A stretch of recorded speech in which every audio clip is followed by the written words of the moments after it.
नमस्कार। SN audio classes में आपका स्वागत है। आज की श्रृंखला में हम सुनेंगे निर्मल वर्मा द्वारा कहानी अंधेरे में। बीच की 3 पगडंडियों को पार कर बानो आती थी।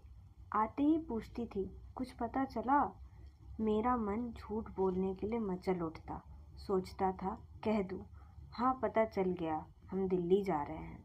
लेकिन बानो झूठ ताड़ जाएगी, इसलिए आंखें मूंदे रहता। बानो मेरे माथे पर हाथ रखती। जब उसका हाथ ठंडा लगता, मैं जान जाता कि अभी बुखार है। जब गर्म लगता तो मन उलसित हो उठता। आंखें खोल कर पूछता, कैसा लगता है बानो? और बानो निराश भरे स्वर में कहती, अभी तो कम है, लेकिन शाम तक ज़रूर चढ़ जाएगा। बानो समझती थी कि जब तक बुखार रहेगा हम उसके संग शिमला में ही रहेंगे। बुखार उतरने लगता तो उसे निराशा होती। जब कभी बानो की आहट मिल जाती, मैं जानबूझकर पास रखे ठंडे पानी से अपना माथा रगड़ लेता। जब वह आती तो उसके हाथ अपने माथे पर रख कर पूछता, देखो तो बानो कितना ठंडा है।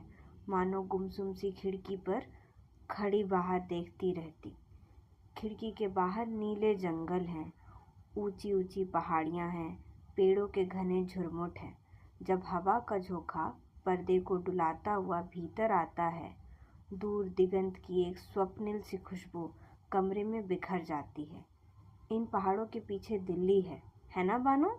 मैं पूछता। बानो ने चुपचाप सिर हिला दिया। उसे दिल्ली की बातों में कोई दिलचस्पी नहीं थी। कभी कभी मुझे उस पर काफ़ी तरस आता। उस बेचारी ने अब तक दिल्ली नहीं देखी थी। उसके अब्बा का दफ्तर 12 महीने शिमला रहता था। मैं आज गई थी अपने घर, बानो ने कहा। जिस अपने घर का नाम सुनकर मैं सब कुछ भूल जाता था, आज उसके प्रति मेरे मन में कोई उत्सुकता नहीं जगी। मेरे अलूचे तुम ले लेना, बानो। मैं आंखें मूंद लेटा रहा। तुम्हारे गले सड़े अलूचे कौन खाएगा? जब दिल्ली जाओगे अपनी पोटली में बांध कर ले जाना। बानो खींचकर बाहर बरामदे में भाग गई। मुझे गुस्सा आया, लेकिन बीमारी में गुस्सा भी टूटा फूटा आता है। कोई भी भाव अंत तक नहीं पहुंच पाता, बीच रास्ते में ही सूख जाता है। जब रोने को जी करता तो रोना नहीं आता, आंखें ही बिफरी सी रह जाती। जब खुशी होती तो दिल तेजी से नहीं धड़कता, केवल होठ कांप कर रह जाते। इन दिनों मेरे कमरे में आने से पहले बानो की तलाशी ली जाती थी, कहीं वो खट्टे अलूचे और कच्ची खूबनियाँ लुक छिपाकर भीतर ना ले आए। उसके दुपट्टे ने सिर से नमक मिर्च की पुड़िया बंधी रहती थी। पहले अलूचे को उनमें भिगाकर हम चटनी बनाया करते थे। बानो ने जिसे भी अपना घर कहा था, वह पड़ोस में एक भुताहा मकान था जो 12 महीने खाली उजाड़ पड़ा रहता था। कहते थे वहाँ एक मेम ने अपने हाथों से अपने को जान से मार लिया था। उस मकान का एक कमरा घुसल खाने से खुलता था। वहीं मैं और बानो अपनी कच्ची पक्की खूबनियों और अलूचे का खजाना छिपा कर रखते थे। यह एक गुप्त व्यापार था, जिसकी खबर अभी तक किसी तीसरे व्यक्ति के कान में नहीं पड़ी थी। बानो बाहर बरामदे में देर तक झूला झूलती रही। जब वह झोटा लेकर झूला ऊपर लाती तो उसकी सलवार गुब्बारे से फूल जाती। झूले को ऊपर नीचे घूमता हुआ देख मेरी आंखें झपकने लगी। कब आंख लग गई याद ही नहीं। सपना आया था दोपहर को सोते हुए। जो सपना आता है वह मुझे हमेशा याद रहता है। दफ्तर से बाबू के टिफ़िन लेने के लिए चपरासी आया है। उसने हंसते हुए बताया है कि हम दिल्ली जा रहे हैं। भुताहा मकान के कमरे की खिड़की से बानो मेरे अलूचे को बाहर फेंक रही है और दूर पहाड़ियों में कालका शिमला की रेल में वही मेम बैठी है जिसने आत्महत्या की थी। बानो जो अलूचे बाहर फेंटी है, रेल के डिब्बे से वही मेम खिड़की से हाथ बाहर निकालकर उन्हें पकड़ती जा रही है। जब मेरी आंखें खुली तो बानो कब की जा चुकी थी। शाम में चाय लेकर आई तो मैंने पूछा, चपरासी आया था? माँ ने हैरान होकर कहा, हाँ आया था। क्यों, कुछ कहता था? मैंने पूछा। माँ ने कहा, नहीं, क्यों, क्या बात है? मैं कुछ नहीं बोला और तकिए के सहारे अधलेटा सा चाय पीने लगा। माँ ने थर्मोमीटर लगा कर देखा, फिर झटक दिया। पहले मैं अपना बुखार पूछ लिया करता था, किंतु जब देखा कि माँ झूठ बताती है तो पूछना छोड़कर केवल उनके चेहरे को पढ़ने की कोशिश किया करता था। कभी कभी माँ मेरे गंभीर चेहरे को देखकर कहती, जल्दी ठीक हो जाओ, फिर दिल्ली चलेंगे। वह इस निश्चल हल्के ढंग से कहती मानो ठीक होना मेरे वश की बात है, जैसे मैं जानबूझकर ठीक नहीं हो रहा या बीमार पड़ा हूँ। वह मुझे ठीक होने के लिए फुसला मना रही है। इस गुस्से में आता और मैं करवट बदलकर खिड़की की ओर मुंह मोड़ लेता, किंतु उन्हें काफ़ी देर तक पता नहीं चला कि मैं गुस्सा हूँ। मैं अपने पाँव ऐंठ लेता, दोनों पाँव की मुट्ठियाँ बंद कर लेता और दांतों को भींचता हुआ जोर जोर से सांस लेने लगता। माँ, जो खिड़की से बाहर देख रही थी, एकदम घबरा उठती, मेरे चेहरे को देखती, फिर एक ठंडी सांस लेकर सिरहाने बैठ जाती। न जाने मैं कैसे जान लेता कि वो मेरे अभिनय को भाप गई है, किंतु ऊपर से वह कुछ नहीं बतलाती। धीरे से अलमारी से कैडबरी चॉकलेट निकाल कर मेरे तकिए के नीचे रख देती। बाबू को मत बताना, उन्होंने मेरे बालों को उंगलियों से सहलाते हुए कहा। दूसरे क्षण वो मुझे भूल गई। उनकी उंगलियों की अनिश्चित अर्ध सोए स्पर्श से मुझे पता चल गया था कि वह स्वयं मुझसे कोसों दूर खो गई है। चॉकलेट जो मुझे दी है वो मुझे रिझाने को नहीं, बल्कि मुझसे छुटकारा पाने के लिए है, जिससे वह बिना किसी विघ्न बाधा के अपने में सिमटी रह सके। ऐसे क्षणों में मैं चुपचाप उनकी ओर देखता रहता। वह नहीं जानती कि मैं उनकी ओर देख रहा हूँ। उनके चेहरे के बल ढीले पड़ जाते हैं, सब उतार चढ़ाव मिट जाते हैं और एक शून्य सी समतलता बिछ जाती है। मुझे लगता है जैसे उनकी आंखों में सूखी तपिश की गरमाई सी फैल गई है, किंतु दूसरे ही क्षण भ्रम होता कि उनमें धुंधला सा गीलापन है जो चमक रहा है। मुझे अक्सर ये खुशफहमी होती कि वह मेरी बीमारी के संबंध में सोच रही हैं।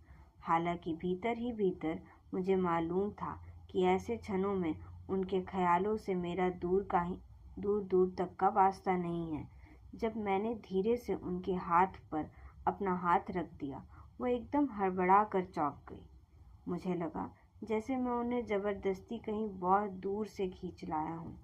वह मुझे कुछ देर तक घूरती रही, फिर अचानक से मेरे होठों को चूम लिया। मैंने कमीज की बाँह से अपने होठों को पोंछा। वो मुस्कुराने लगी। बच्ची, एक बात पूछूं? क्या? अगर मैं कहीं चली जाऊं तो क्या तुम मुझे समझोगे?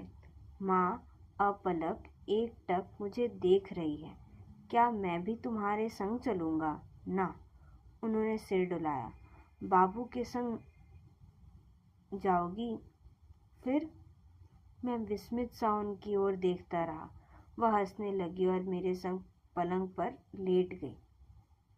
मैंने अपने गाल उनकी गालों से सटा लिया। माँ बहुत खूबसूरत है। घर में सब उनसे डरते हैं। मुझे कभी काफ़ी आश्चर्य होता है कि उनमें कौन सी ऐसी बात है जो सबको इतना आतंकित किए रहती है। वैसे डर मुझे भी लगता है उनकी आँखों से, जब वह मेरे पास बैठकर मुझे देखती है। मैं बहुत दिन पहले बाबू के संग उनके एक मित्र के लिए घर गया था। वापस आते हुए हम पहाड़ी नाले के संग ऊपर चढ़ना चाह रहे थे। ऊपर आकर हम पेड़ों के घने अधरे झुरमुट के बीच कुछ देर के लिए सुस्ताने खड़े हो गए थे। मैं उस जगह को वीरान चुप्पी से डर गया था। आज जब कभी मैं माँ की आंखों में देखता हूँ तो न जाने क्यों मुझे उस रात जंगल के झुरमुट का घना घना सा अंधेरा याद आता है। संगमरमर सी चिकनी सफ़ेद उनकी बाहें हैं जिनमें शर्माते शर्माते छूता हूँ। वह अपने बालों को बहुत कसकर बांधती हैं। इसलिए उनका माथा इतना चौड़ा दिखाई देता है। बालों के बीचों बीच सीधी मांग है जिसे देखकर मैं उदास हो जाता हूँ। उनके कान बहुत छोटे छोटे हैं, गुड़िया के कानों जैसे हैं। वे अपने बालों के भीतर छिपाए रखती हैं। जब कभी वे मुझसे सट कर लेटती हैं, मैं उनके कानों के बालों को भीतर से निकाल लेता हूँ। मुझे बालों की बात याद आती है और मेरे सारे शरीर में एक हल्की सी झुरझुरी फैलने लगती है। जिनके कान छोटे होते हैं, बानो ने एक दिन कहा था, वे लोग बहुत जल्दी मर जाते हैं। मैंने यह बात माँ को नहीं बताई। सोचता हूँ जब वो मरने लगेगी तो कह दूँगा वो अपने छोटे छोटे कानों की वजह से ही मर रही हैं। कभी कभी मुझे लगता है उन्हें मेरी बीमारी की विशेष चिंता नहीं है। मुझे लगता है कि वह यह भी भूल जाती हैं कि मैं बीमार हूँ। एक दिन जब मैंने केक खाने की इच्छा प्रकट की तो उन्होंने बुआ अथवा बाबा की तरह मेरी नाजायज मांग का कोई विरोध नहीं किया। चुपचाप अलमारी से केक का एक टुकड़ा तस्तरी पर रख दिया और मूंद कर कुर्सी पर लेटी रही। मुझे कुछ बुरा लगा और केक खाने की मेरी इच्छा उसी क्षण मर गई। मुझे भी था कि कुछ भी कहना लेने से पहले मेरी बीमारी लंबी हो जाएगी, तब दिल्ली जाने का दिन और पीछे टल जाएगा। ये सब तो कहना बनता था। मुझे मालूम है माँ दिल्ली नहीं जाना चाहती। इसका कारण मुझे आज भी समझ में नहीं आता, किंतु एक बार उन्होंने यह बात बीरेन चाचा से कही थी। कभी कभी चोरी चोरी चुपके मैं माँ के कमरे में जाता हूँ। पिछले कुछ महीनों से माँ और बाबू अलग अलग अपने अपने कमरों में सोते हैं। पहले मुझे यह बात कुछ अजीब सी लगती थी, किंतु कुछ चीज़ें हैं जिन्हें मैं किसी से नहीं पूछता। माँ का एक कोना है जिसमें सबकी आंखों से छुपाकर उन्हें दबा देता हूँ। माँ का कमरा छज्जे के अंतिम सिरे पर है। मुझे अपने कमरे से उनके कमरे की 2 खिड़कियाँ दिखाई देती हैं। खिड़कियों के बीच दीवार का छोटा सा टुकड़ा है जिस पर पत्तों की जालीदार छाया है। हर शाम सिमट आती है। कभी कभी खिड़की का नीला पर्दा उड़कर दीवार से चिपक जाता है, तब पत्तों की जाली दीवार से उठकर पर्दे पर मंडराने लगती है। खुली खिड़की से माँ का सिर दिखाई देता है। जब वह सिरा जरा ऊपर उठाती है तो धूप में उनका जूड़ा सुनहरा सा होकर चमक उठता है। मैं समझ जाता हूँ माँ खिड़की के पास कुर्सी पर बैठकर पढ़ रही हैं। मैं कई बार माँ के कमरे में गया हूँ। सोफे पर, उनके पलंग पर, तकिए के पास, पलंग के नीचे किताबें बिखरी रहती हैं। माँ को शायद बहुत कम नींद आती है। रात को अनेक बार मैंने उनके कमरे की बत्ती प्रकाशित देखी है। सोचता हूँ वह इन किताबों को कैसे पढ़ती रहती होंगी। एक बार मैंने कोई किताब खोली थी। उस पर छोटे छोटे टेढ़े नीले अक्षरों में बीरेन चाचा का नाम लिखा था। मैं मंत्रमुग्ध सा उन अक्षरों में खो गया। बाद में वह नाम मैंने माँ के कमरे में रखी अनेक किताबों पर देखा था। मुझे बीरेन चाचा की छोटी सी कॉटेज याद आती है जहाँ एक दिन मैं माँ के संग गया था। एक बड़े कमरे में छत तक किताबें चुनी रखी थी। हर शेल्फ के नीचे छोटी छोटी सीढ़ियाँ खड़ी थी जिन पर चढ़कर किताबों को उतारना पड़ता था। दूसरे कमरे में टेढ़ी मेढ़ी बेडौल शक्लों के अजीब चित्र टंगे थे जिन्हें देखकर मैं स्तंभित सा खड़ा रह गया था। बाबू बताते हैं कि लड़ाई से पहले बीरेन चाचा ने इन चित्रों को यूरोप से खरीदा था।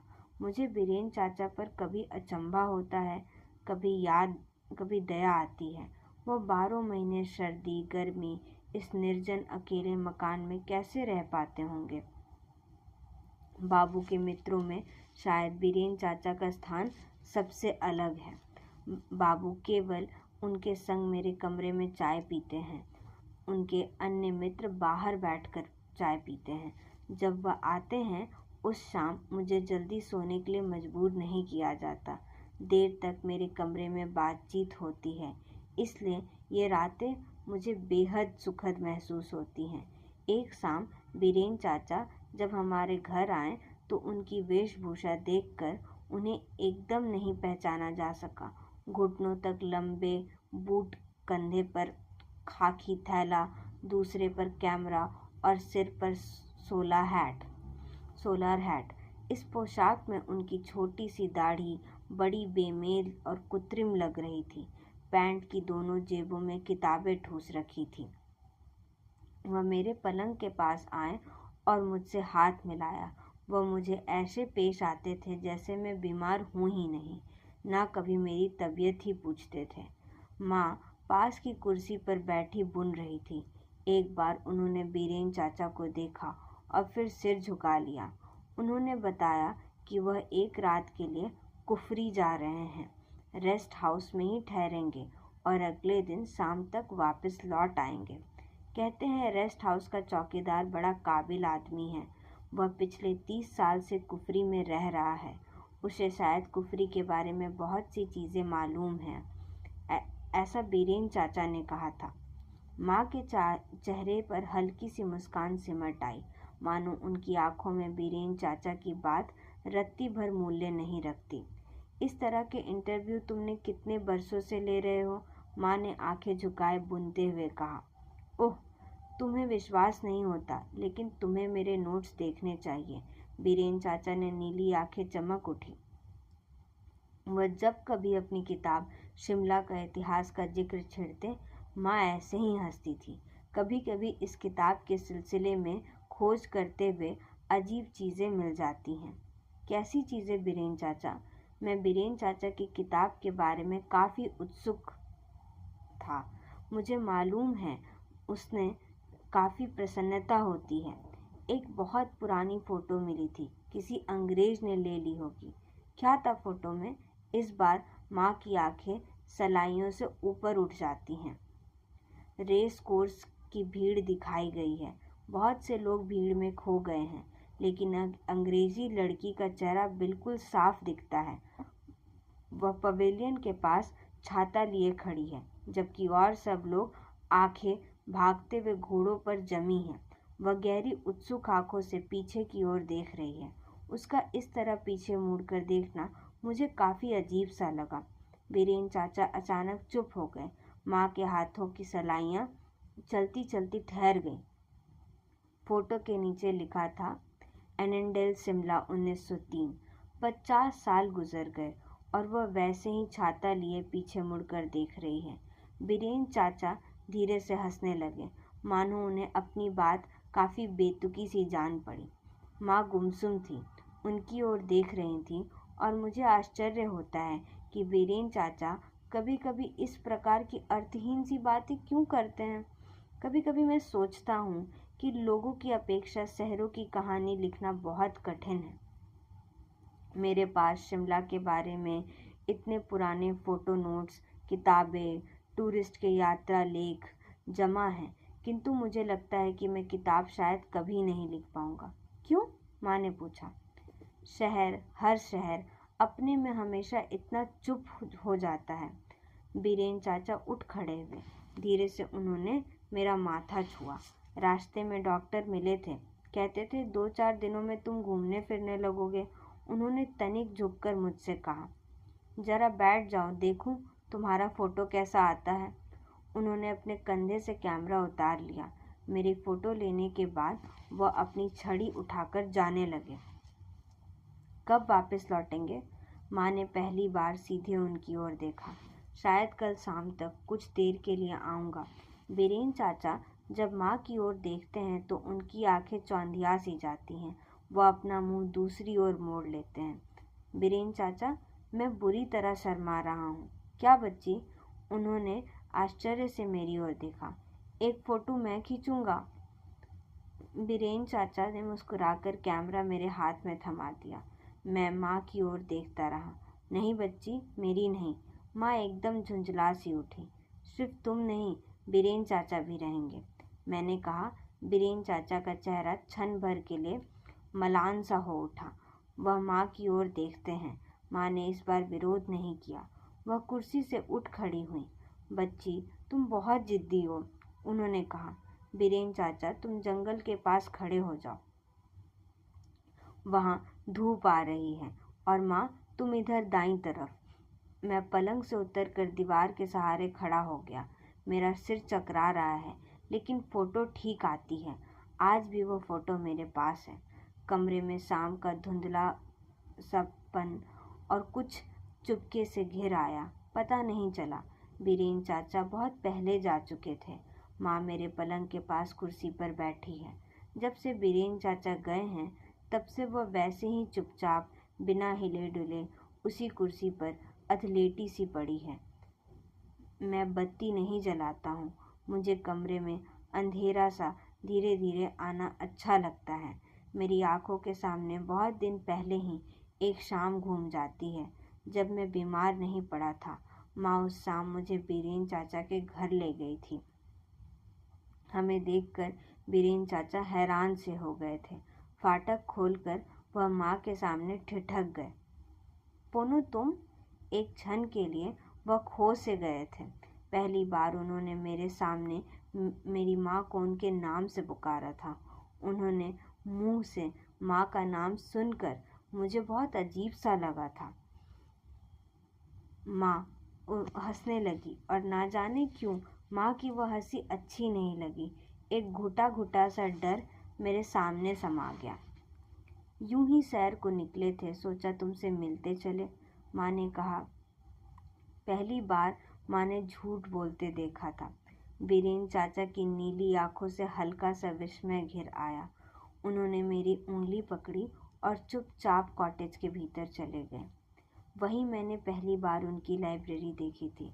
उन्होंने मुझे अपनी एल्बमों में शिमले की पहाड़ियाँ, घाटियाँ, झरनों का फ़ोटो दिखाया, जो उन्होंने अपनी किताब के लिए जमा किए थे।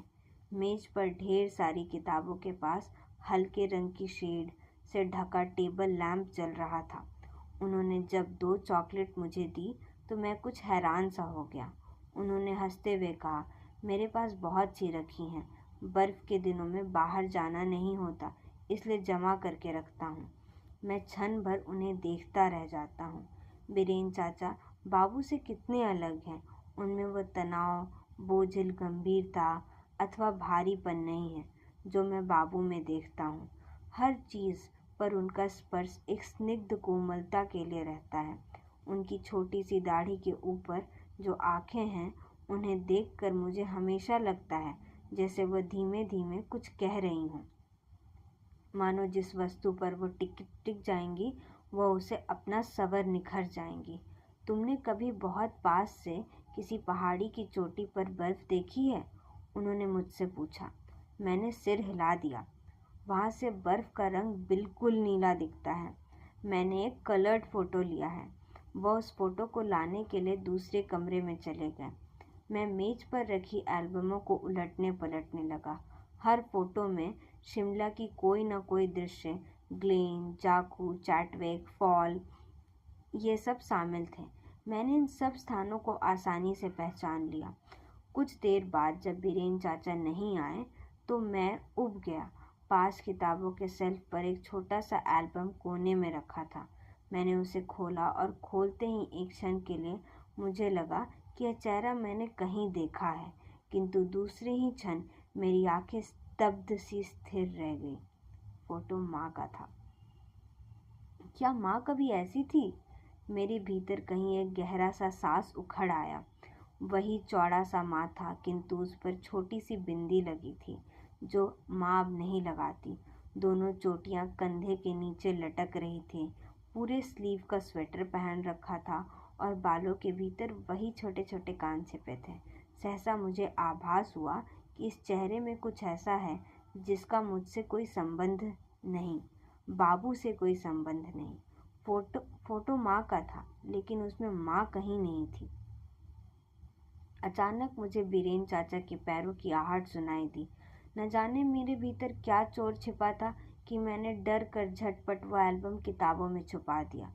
जब हम वापस लॉन में आए तो हल्का फीका फीका सा अंधेरा छाने लगा था। माँ शॉल में दुबकी हुई पत्थरों के बीच बैठी थी। इतने देर कहाँ लगा दी? उन्होंने मुझे खींचकर अपने से सटा लिया। बीरेन चाचा माँ के पैरों के निकट घास पर बैठ गए। मेरी आंखें माँ के चेहरे पर टिकी रहीं, मानो मैं कुछ खोज रहा था। माँ की आंखें, मुंह, माथा, हर चीज़ अलग अलग देखो तो वैसी ही थी, किंतु आपस में मिलाकर जो भाव बनता था वो उस चेहरे से बिल्कुल अलग था जो मैंने कुछ देर पहले बीरेन चाचा की एल्बम में देखा था। ये था इस कहानी का पहला भाग। जल्द ही हम आपके सामने आएंगे इस कहानी के दूसरे भाग के साथ। उम्मीद है आपको ये पसंद आया होगा। धन्यवाद।